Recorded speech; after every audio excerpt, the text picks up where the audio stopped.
Welcome to Movie World Plus, the place where we talk movies, plus streaming, plus things and entertainment. And today I'm here to talk about Pixar's Lightyear. And I'm just frustrated. I really wanted to like this movie more. And the more I've sat with it, the more I've disliked the movie. Look, I got to put it out there. It's not a terrible film. As a kid's film goes, it's good. My kids had fun. I didn't hate it while I was watching it. But I hated it because it's hyped as the movie that inspired Andy from Toy Store to buy this. This was his Star Wars. He saw this movie and was like, oh my God, I gotta have. On the lookout for Zurg's agents. They could be anywhere or anyone. Where there's danger, there's a space ranger. I'm picking up Zurg on my scanner. Look out! Like, there's already more energy in this toy, more wonder, more infinity. I protect the galaxy from the threat of invasion. Protecting the galaxy. The galaxy! This was Buzz Lightyear, Space Ranger. He's out there like policing the world, right? That's what I expect in a Buzz Lightyear movie that they're calling Andy Star Wars. I mean, my God, the possibilities are endless. And here you have Pixar, one of the premier animated agencies, to go out and be like, yeah, we're going to explore the world and give you the most stunning visuals of planets that Buzz Lightyear's going to, a potential franchise of films where you get to see like a more serious space action film with the hero that sort of inspired it. Oh, this sounded epic. And then you saw the trailer, like, oh, it's going to be stylized and he's flying around. It's going to be epic. No. Lightyear is about Chris Evans' Lightyear, who's kind of boring. I got to be honest. I don't know why they needed to get Chris Evans. Everyone just loves Chris Evans. I don't have a problem with Chris Evans, but I don't know why it's not Tim Allen. But I mean, I know why it's not Tim Allen because God forbid they put a conservative in a movie. And I'm not conservative, but I see their bias 100 miles away. But this movie is just, there's where the chunk of the movie takes place. This like weird barren planet that they could have shot in Arizona. They could have literally made this a live action film and probably spent the same amount of money. There's no like Pixar wonder to this film. It's just them trying to get off a planet. Now, I'm going to tell you a little bit about the plot, but I want to say this part of the film I had no problem with. I got no problem with this part of it. And a lot of people are starting to talk about it. My only problem with this part of the film is they spend so much time on this friend, and clearly the producers were so important in having this little moment. That's a touching moment. I appreciate it. I had no problem with it. But there's not a lot of characters in this film. And so here's the cast. It's like you got her, you got Taika Waititi, who's starting to just pop up and everything, and an old lady. There's the Space Rangers. Where are the aliens? You couldn't tell me you couldn't have put one of them in Aliens? It really did feel like the producers were so adamant about, let's be progressive.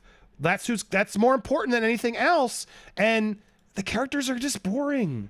They're just everyday people. There's nothing to these characters that blew me away, or I'm like, I need their action figures.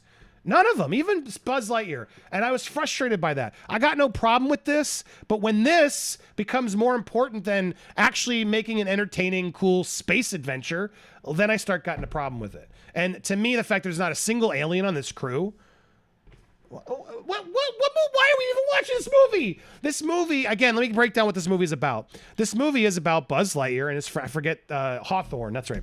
Hawthorne and Buzz are like partners, and they are trying to get off a planet. They're exploring the galaxy, and they're trying to get off a planet, and something goes wrong, and they're marooned on the planet, and it really becomes The Martian, but with a bunch of people stuck from the ship, and they can't go to infinity and beyond.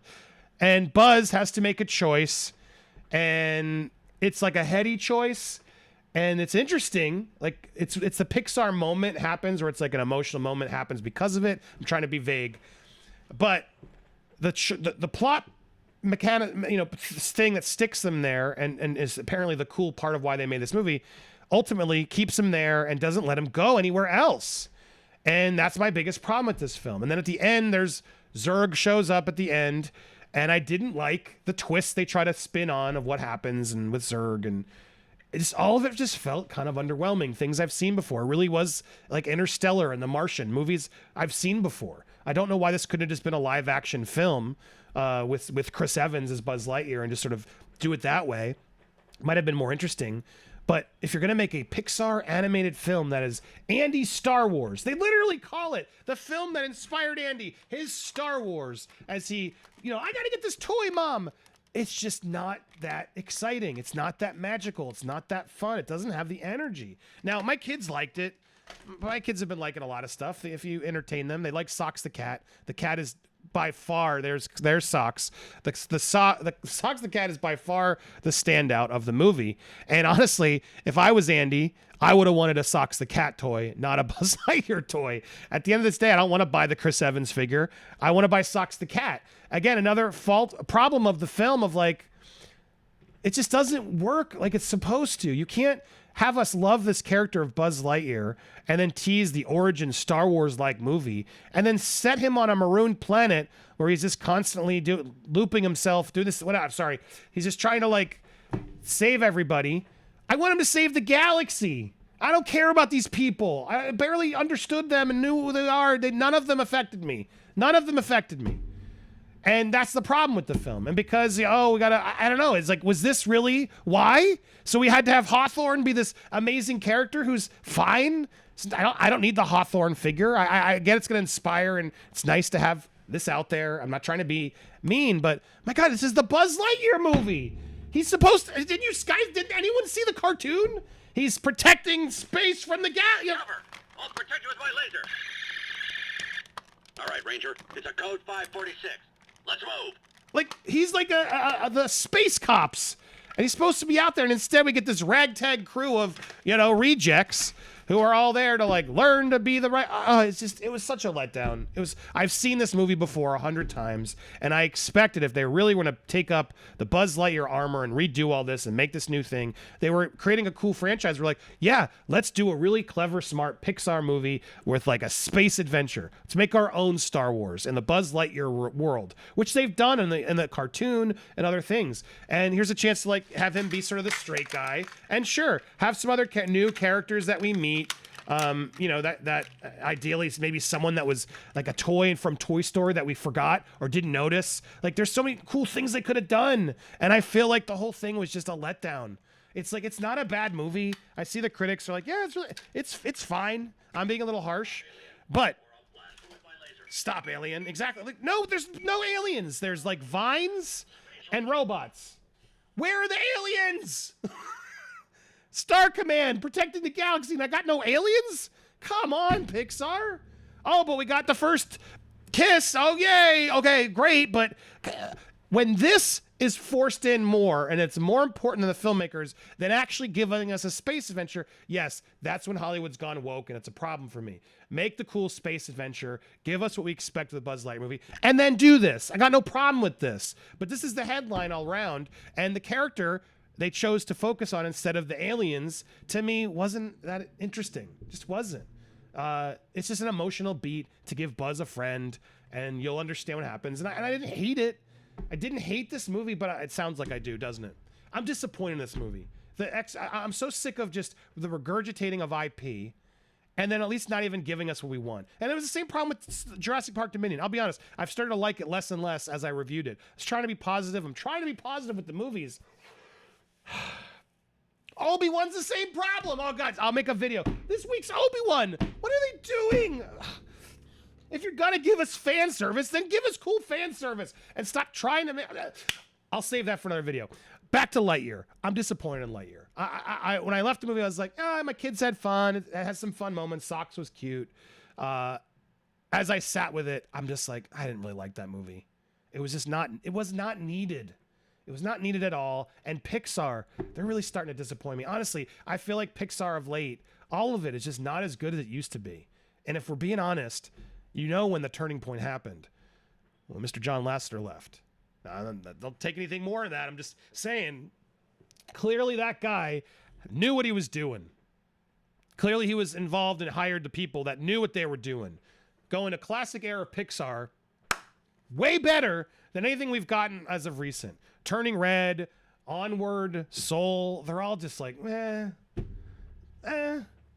like Incredibles 2 when it came back wasn't as good as the first one. It was poor Brad Bird, and now Brad Bird's going over to John Lasseter's company. The problem is Pixar just is turning into the DreamWorks. All the others, I can't even think of the other ones that are there, but it's starting to feel less special. The Pixar movies aren't the same, and the fact that they just keep dumping them on Disney Plus isn't helping either. there just doesn't feel like a magic. Honestly, Encanto is the last good Disney film I've seen. I feel like Disney Studios is starting to pick Moana. Those films have been more iconic as of recent than the Pixar films. And I don't know why. Who's in charge? What's going on? Frozen 2 is really was also a bad point, but I think she became in charge of that. Anyway, I'm going to do a video about the demise of Disney too. So a lot of stuff coming here. I want to get more into movie talk and frustration. So hit the subscribe, hit the bell, smash that like button, and leave a comment down below. But Lightyear, look, if you got kids, take them. They'll have fun. It's not the worst movie of the year by any stretch of the imagination. It's not. It's disappointing as a Toy Story fan, as a Buzz Lightyear fan. I was disappointed in their choices. This crew was not that fun for me. It's fine for kids. It's okay. A couple chuckles. But the Taika Waititi character, he's starting to get a little grating. I've seen him do it a million times. Okay. It's just oversaturation point at this point. Yeah, I just expected more space adventure, and there really isn't a lot in this film. So if you're expecting that to, get ready for a lot of vines and barren worlds, and flying in circles, because they're not going to infinity and beyond. No, they're just going to, like, about here and then back. And then here and then back. And I'm just sad that's the best they could come up with for this movie. So see it if you got kids. And yeah, overall, I got to say, I'm going to give this one I'm going to ultimately, just because I just don't, it's hard. There needs to be like more of a middle. It's right in the middle. But sometimes I think we got to grade these movies harsher if they're relying on the IP. And I am going to start doing that in my reviews and ratings, because there's an expectation that comes with when you want to stamp the IP for the money's sake. Okay, well, now it's getting out of hand. You got to do it right. And they aren't doing it right. This was really, really, really not right. Cobra Kai, they're doing it right. Stranger Things is back. Stranger Things Season 4 is awesome. Check it out. The Boys, also still awesome. There's still content that's working and happening. Top Gun Maverick, that was the film I was trying to say. My God, Top Gun Maverick used the IP, took its time, and made a fantastic theater experience. My God, I was choked up multiple times in Top Gun Maverick. Still might be one of my favorite, might be the best film of the year. We'll see. But that is a perfect example where they did it right. You can do it right. You can bring the IP back, but you got to be respectful with it. And it's not like they're disrespectful. They just were creatively not the same. And it's like, to make a Toy Story film without John Lasseter, yeah, it's starting to show why it's not working. I mean, come on, guys. It's offensive. They made Toy Story, and instead of doing the wonder and wows of Toy Story, yay, we're going to be progressive, and it's the most touching, important moment of the film. I'm not knocking it. I'm just saying, don't focus on that instead of a good story, because that's when things get problematic for me. Focus on the best story. Focus on what the movie should be. And a Lightyear movie should have gone to infinity and beyond. And then still had the kiss, but actually done it cool in space. My God, what were they doing over there? Make sure you stay tuned for here. Hit the subscribe. We got lots more movie content coming. Check out Popcorn Planet as well. We talk pop culture. Appreciate you guys. Stay tuned.